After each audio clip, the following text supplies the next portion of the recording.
What's up, guys? So we got a question from Daniel, who's a 6-week white belt, and he's looking for some creative options when someone gets a strong side control. He says obviously he wants to avoid getting flat on his back.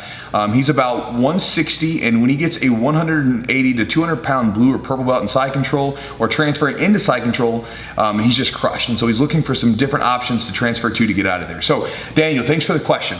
And real quick, you're 160, so you're not a terribly small guy, but if you've got a 180 and 200 pound blue or purple belt that's gonna smash you, right now there's probably not a damn bit of thing you can do about it. You're probably gonna get smashed, and that's just the way it's gonna be because, again, of their experience level. So you do what you can.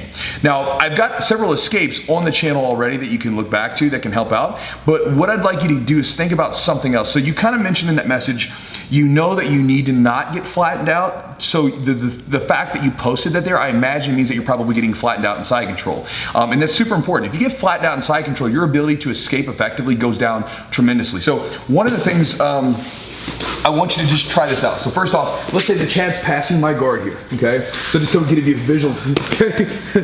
That's just technical guard pass right there. You see that? That was pure technique, black belt technique. I showed them that one myself.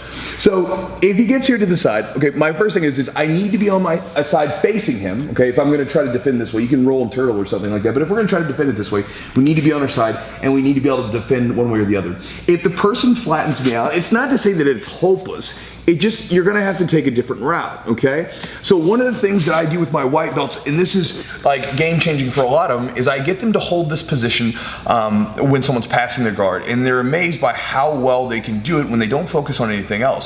When you're rolling and you're focused on like side control, but what happens if the person does a submission, and what if they go to mount or back mount, or what if they go back? There's so many variables, right? There's so much stuff going on, but there's a lot of power in jiu-jitsu if you just get rid of everything else and just focus on one thing at a time, right? Concentration on just one thing, right? It's a powerful concept. So right here, if Chad starts to pass my guard, boom, I'll get my guys to do this. My buddy Jason Keaton, he called this the iron squirrel, right? And he was like, basically, you gotta be made of iron and you kind of look like a little squirrel here hanging on.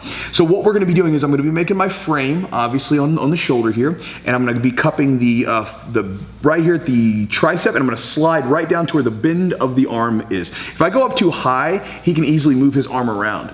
But if I come right down to the elbow, like sort of like a latch, I can use my forearm to brace.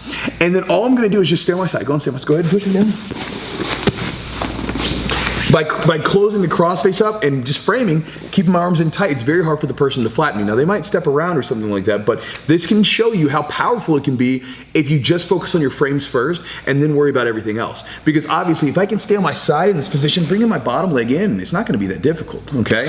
So my challenge to you, Dan, is to, the next time you're rolling with someone, it might be hard to do this with a blue or purple belt just because of the factor of like how they're better than you, and sometimes it's hard to play around with stuff. But let's say you're rolling with one of the guys in your gym that's about the same level, maybe a little bit better or worse, but around the same level. As they pass your guard, just see if you can focus on staying on your side and see how that works. And then from there, if you've got any open mat time, practice just being on your side here. Okay, getting the frame set up, and then have your buddy try to get on your side, go ahead, and then try to just stay up and hip escape and move, and whatever you do, just don't let them get the crossface right here, and don't let them get the underhook, like right here. If they don't get those two things, their side control is not gonna be very strong.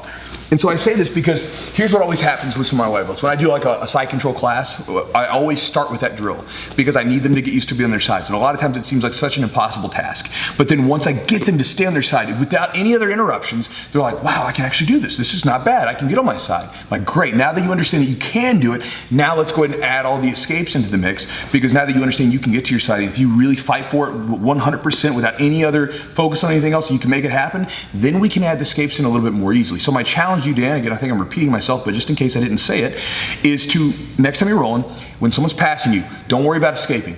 Screw it, don't even worry about escaping. Just get on your side. See how long you can stay on your side, and if you can stay on your side for more than a couple seconds, you have the adequate time to actually escape. And then start with that, and then let the escapes come in. And again, I've got numerous escapes on this channel already. Check them out and see if they're helpful to you along with that concept. So, Dan, thanks for the question, brother, and hope that helps.